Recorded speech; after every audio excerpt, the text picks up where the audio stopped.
I'm going to give one last presentation in the session. In this case, I'm going to describe some activities that are going on at the University of North Carolina at Chapel Hill.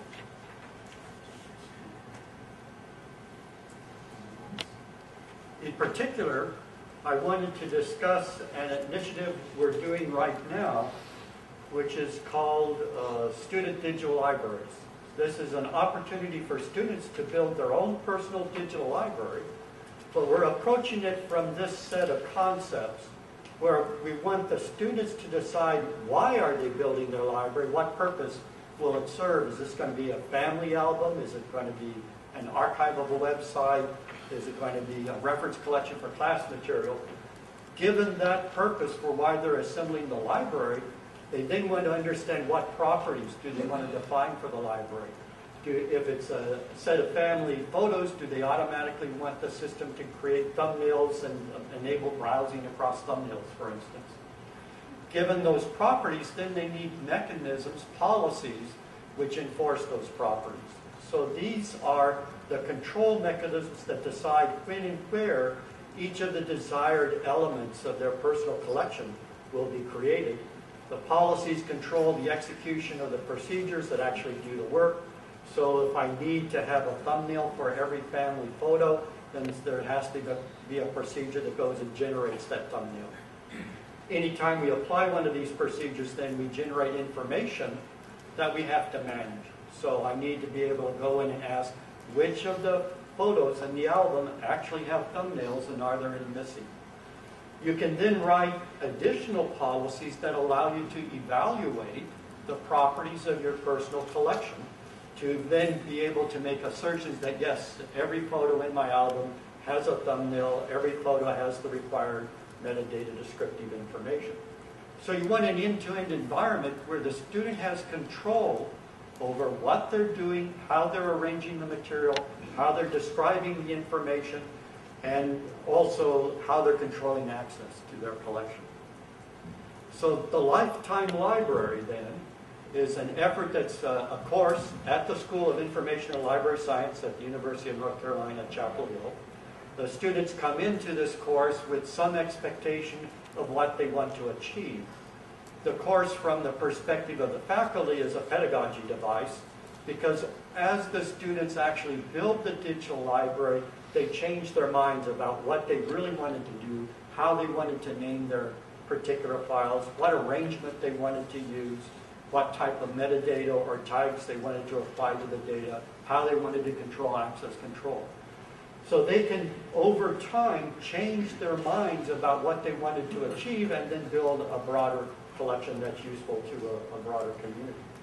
So in this particular course that was offered in the fall of last year, we had students who wanted to do the family albums, manage MP3 files, archive websites, build a reference collection. Every student had a different desire, a different purpose for the collection they were assembling. The school provided the resources, so the students, only thing they had to do was decide what data they wanted to import and then manage the process of turning it into a collection. And they typically ingested between 2,000 to 12,000 items in a semester, adding their own metadata, doing their own arrangement, and the collections range in size from 2 to 150 gigabytes per student. These were the policies we needed to implement within the system. So we were making assertions to the students that this would be a lifetime library. We would preserve the data for them, maintain its integrity, and verify, provide mechanisms to show that, yes, we were appropriately managing the material. So we had to have policies that would automatically replicate all the files for them. There are 2 copies of each file stored on 2 different storage systems, 5 miles apart. We had to automatically generate checksums so we could verify the integrity. We support versioning, so if they change their mind and import a different version, they have the old and the new. We had to support strict access controls because the student decides the purpose for their library and who's allowed to access it, who they're going to share their collection with. To protect ourselves, we implemented quotas, so nominally you get 250 gigabytes. Since the largest collection is 150, we're well within that quota limit. We had to also protect ourselves and automatically replicate our own state information. So we have 2 independent metadata catalogs, and we're streaming updates from one to the other so we can recover no matter what happens. And we also had to be able to show we could rebuild the entire environment if an entire building disappears, that there's sufficient information to recreate everything. It turns out that the number one thing the students used in this environment is an automated synchronization mechanism. We provided a tool called iDrop, which allows you to specify a directory on your laptop that you want synchronized with your personal digital library. And then the system periodically, at the rate you specify, will come in and synchronize whatever's in that staging directory on your laptop with the digital library and automatically ingest the data. So in the process of doing the synchronization, it will do the versioning, we'll fire off the replication, we'll make the multiple copies of the data.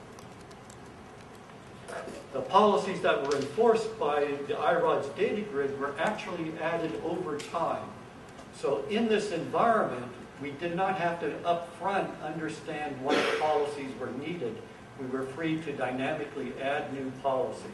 So after the system had been running for several months, we finally got around to replicating the data. So we wrote a policy that went off and made certain there was a copy of everything. There are policies that you would like to enforce from the very beginning, such as strict access controls. But if you change your mind, then you can change a policy, and you can then choose to do something different within the system. So when we asked the students, based upon their experience, what are the policies you would really like to have, they wanted to automate as many of the processes as possible. All of the students ended up using staging areas. It was either to coordinate transfer from a particular staging area on the laptop to a staging area on the digital library, and then as they changed their mind about their structure of their digital library, they would move from that staging area to the final arrangement. All of them wanted to automate extraction of metadata. So the student who had the largest collection had 12,000 audio files, and therefore it was an iTunes library, and he wanted to automate the ingestion of metadata from the iTunes environment into his own personal digital library, so a policy was written for that.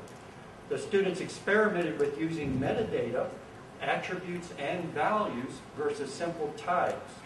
So many of the students were quite happy with the set of tags that they used to identify properties of the data within their collection. Other students went all the way to Dublin Core and put in standard metadata attributes for source, when, where the data were created. So as you go through this list, there are a variety of policies you can choose to implement to help the students out. And basically, in each case, we tried to come up with something that would be generic and help multiple students. So this is a project at the very low scale, a few thousand files, a couple of gigabytes of data. A second project is at the opposite end. This is a project that provides national data infrastructure for consortia that are attacking societally relevant problems for the National Science Foundation. So the purpose of this is to identify national communities which are implementing data management infrastructure, show that we can federate those systems into a national scale infrastructure, enable collaborative research across, within a consortium and between consortium, and do it at the scale of hundreds of millions of files to petabytes of data. We also have to manage the challenge that each of the communities we're working with has a different set of properties, a different stage of the evolution of their particular collection. So on the right-hand side, you have projects that are focused on just sharing data within a local community to groups that then have to share data across multiple institutions, formally publish the data into a digital library, build analysis pipelines so people can come in and do standard services on these collections, preserve the collections as a reference for use by future researchers, and then iterate. Take an existing collection, federate it with another collection, and start the process all over again. So each of those stages has a different driving purpose, a different set of controlling policies, and you need a system then that will let you evolve your policies as you broaden the user community, make your data accessible to additional people. So the groups we're working with are listed on the bottom on the right-hand side. The Ocean Observatories Initiative is managing sensor data for all National Science Foundation oceanographic projects. The iPlant Collaborative is looking at plant genomics, and it's also a national collaboration. There are hydrology projects, which include the Consortium of Universities for Advancement of Hydrologic Science Incorporated, an engineering education project called CyberU, social science projects, cognitive science projects, etc. All of these are national consortium involving multiple institutions where they have to manage distributed data, be able to organize the intellectual content that they're developing within their research and make it available for other researchers.